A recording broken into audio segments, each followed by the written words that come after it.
So you did a video with Padraig recently. Any golden nuggets from that about your short game in particular? Or? Yeah, no, there was loads, and like the short game one was when we were on the Chipping Green, the K Club. I was doing this.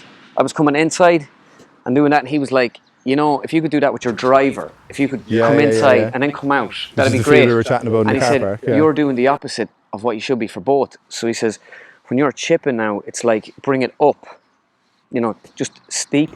Up and across. Up and across, yeah, and come across the ball. And which is the opposite pattern he wants you working away with your driver. Yeah, he was kind of talking about table tennis. Imagine like if you're hitting a backspin shot, he said this should be like a backspin shot so that you're stopping the ball down by the hole.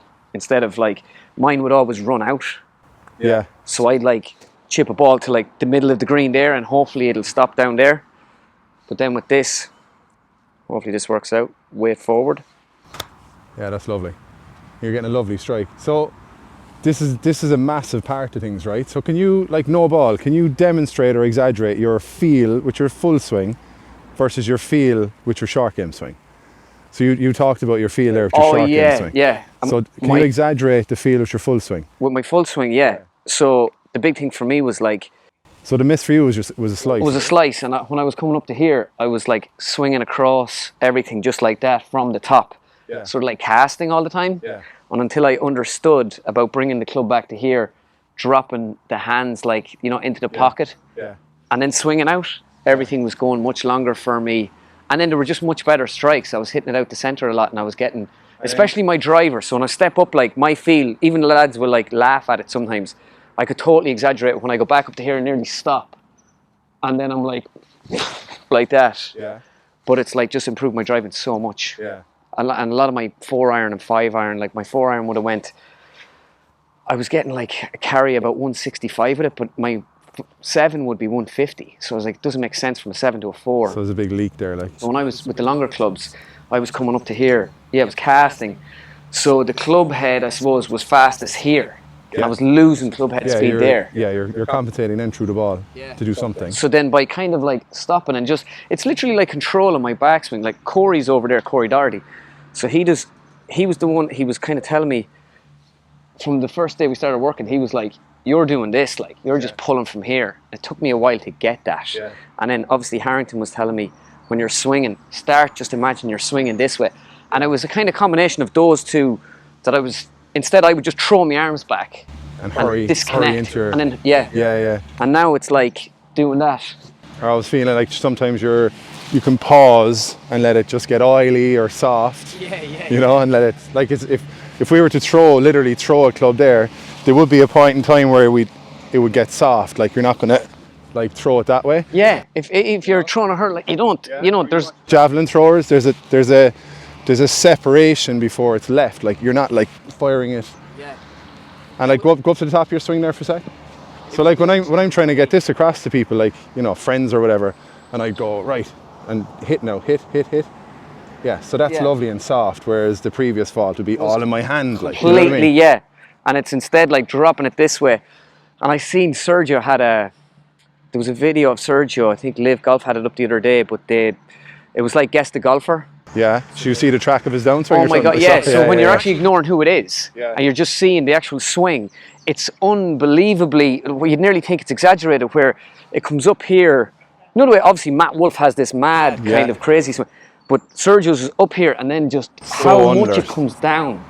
Yeah. And it's like, that's... But he's turning so much as well, like it's an incredible move, like, you know. Well, that's why he's a pro. Yeah. But until I started doing that now, like I was saying, after I worked with Padraig, everything improved so much. Like when I was playing here, I had like the best round of my life, but I got up and down, I think like 7 times. 2 of them were out of bunkers, where everything had improved, but my driving that was the last thing to kind of come, because that was the last feel I felt that I kind of copped onto, was dropping the hands down. So the question is, right, for you to get from like 11 to 5, you know, for me, the work would be, right, can you know, you've a TrackMan, can you rep so many reps that it starts to feel some way normal, that you can trust it? Yeah. And then, as we were chatting about the 4th hole there, get on that tee box and have that confidence to do the same shot. Yeah.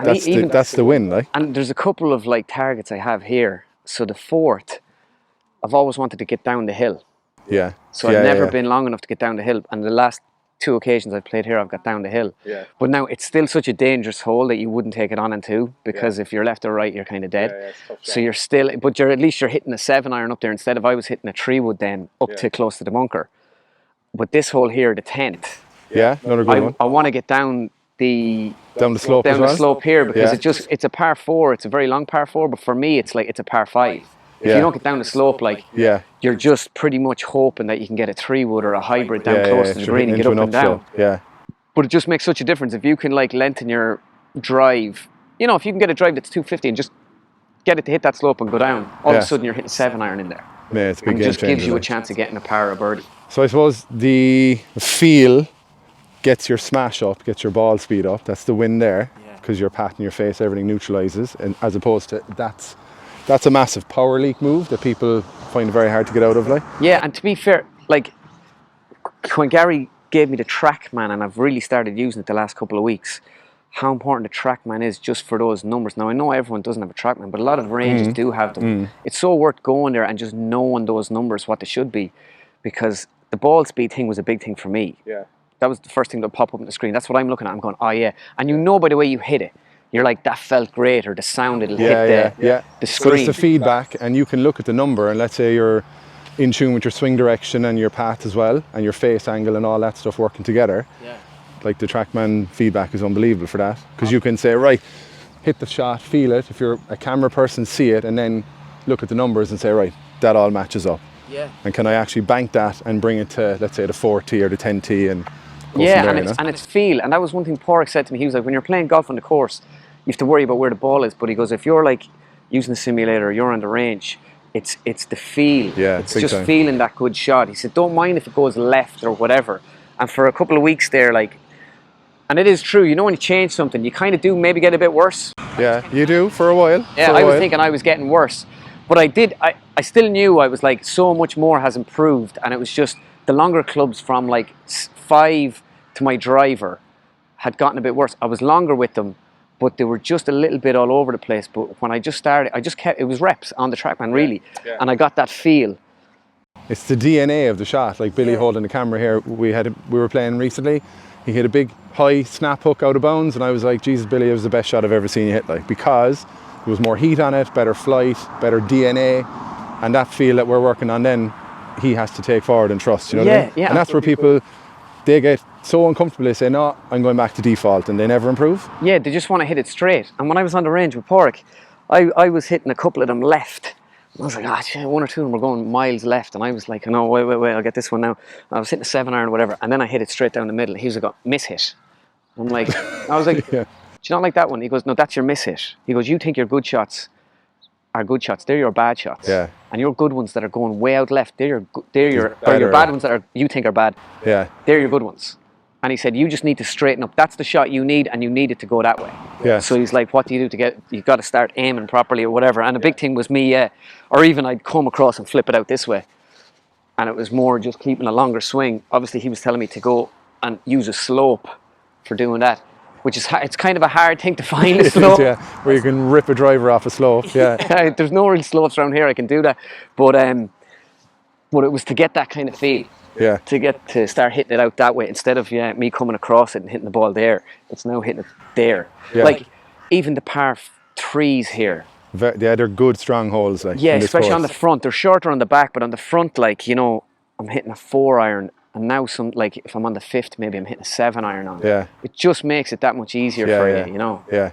Like I found I've birdied the 5th. Last 3 weeks here, I've birdied it twice. Like now I'm playing 9 holes in the evening, but like I might have had 1-2 birdies last year. Yeah. Do you know? Yeah. Now when you come back to club, like, it totally changes your ability to score, which is going to be your accelerator to improving your handicap, like, you know. Yeah. But it comes back to, I think, always to feels and working on the right stuff. Oh yeah, and then when you start playing well, you just start loving it. Like I'm addicted to golf. Yeah. At the minute, but like I wouldn't have been able to have this conversation with you 2 months ago or 3 months ago.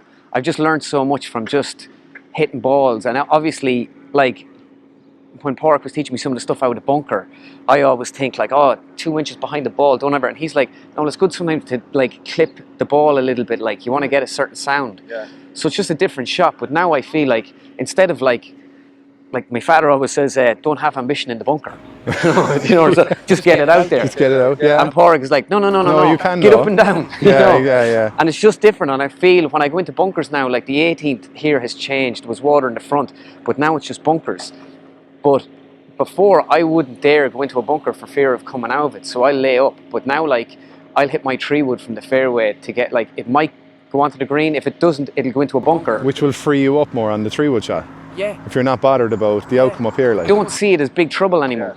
Do you know? When I saw it as really, I was like, oh, it could take me, what if I don't get out the first time and I'm going out the second It's fear, it's all tension, like, yeah.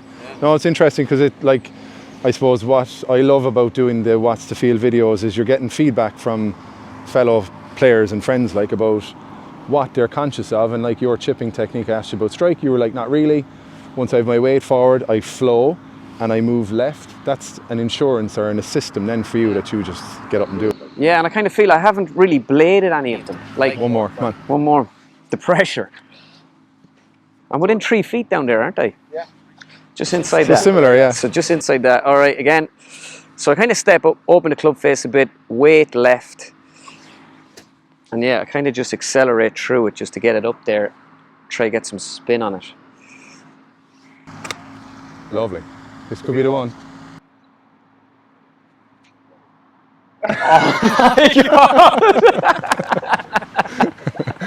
Lovely. Jesus. Lovely. That is a one-take wonder. That was magic. Listen, thank you for the chat. That was great. Peter, all right. Thanks a million. I really enjoy all the videos and stuff. Yeah. Cool, you too. Oh, deadly, yeah. Magic. Thanks a million. All right.